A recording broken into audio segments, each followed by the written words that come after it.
Mr. Hassan Gay, Deputy Permanent Secretary, Minister of Trade, Industry, Regional Integration and Employment. Mr. Nyalo Baro, Commissioner of Labor.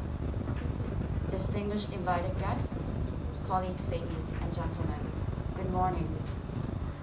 Let me start by saying congratulations to the government of the Gambia for establishing and operationalizing its first job center. IOM recognizes this as an important step towards creating opportunities for young Gambians looking for employment services, including the much-needed career counseling and guidance.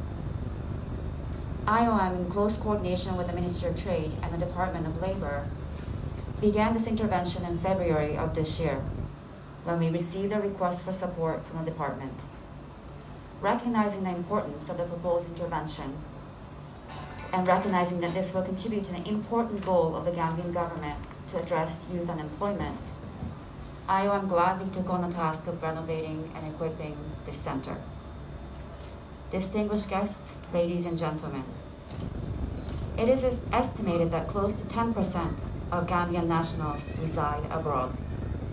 This substantial number of Gambian diaspora is responsible for making the Gambia one of the countries that receives some of the highest volume of remittances relative to the gross domestic product, GDP. Making the Gambia second only to Mauritius in Africa, for instance. This often cited example, however, needs to be taken in perspective.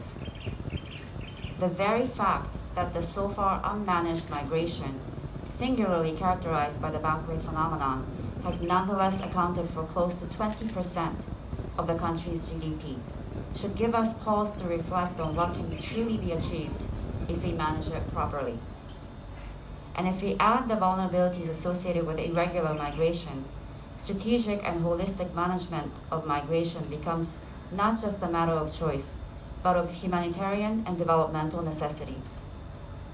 With the view of addressing those outstanding issues of immediate concern, and guided by our belief that there are no short-term fixes for what is essentially a phenomenon that is as old as human history itself, IOM has since July 2017 supported the government in several areas.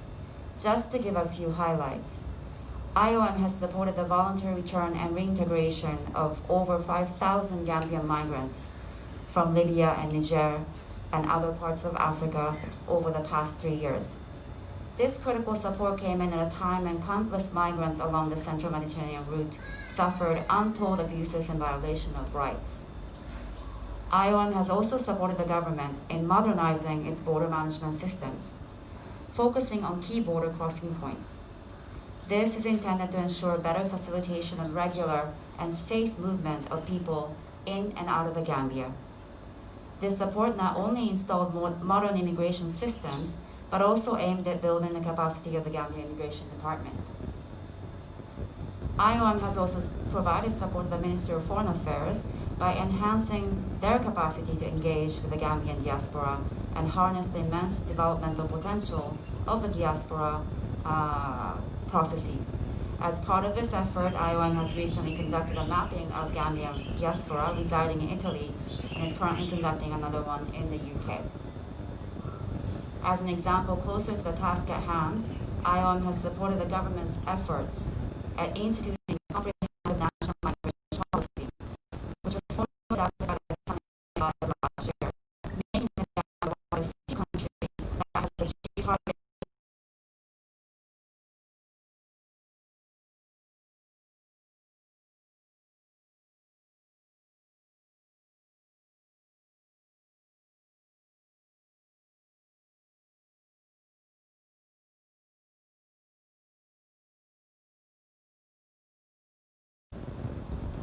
Distinguished guests, ladies and gentlemen, these activities are all geared towards achieving the shared goals of IOM and its member states. Maximize the benefits of migration while reducing the adverse effects of irregular migration. Within this broader objective, initiatives such as this job center fill structural needs that have largely remained unaddressed. In the case of this job center, that need comes in the form of lack of information on the labor market.